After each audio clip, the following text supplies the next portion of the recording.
women of colour are about half as likely to be chosen than white women. More likely to apply, less likely to get in. We've seen data obtained by Freedom of Information requests, which shows that police forces are more likely to reject your application if you're a black or Asian woman than if you're white. The figures are stark. 20% of white women who apply are successful, but only 7% of black women.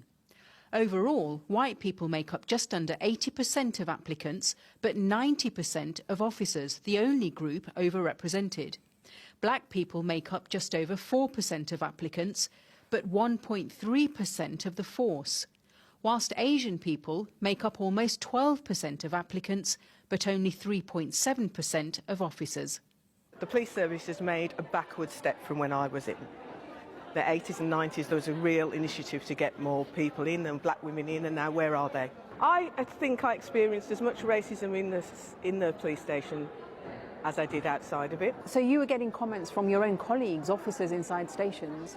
It was common at that time to have initiations, and they'd take all sorts of forms.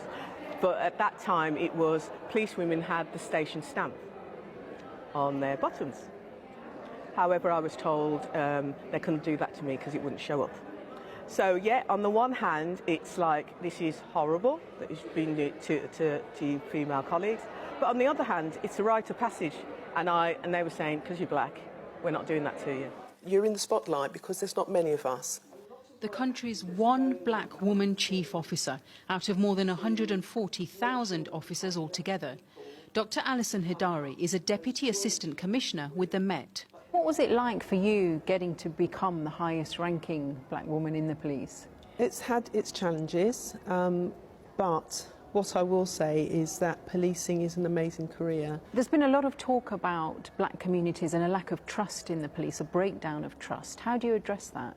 There are challenges, absolutely, but we are making headway and we're trying to make things better, make policing better for black people, both inside policing and the communities we serve.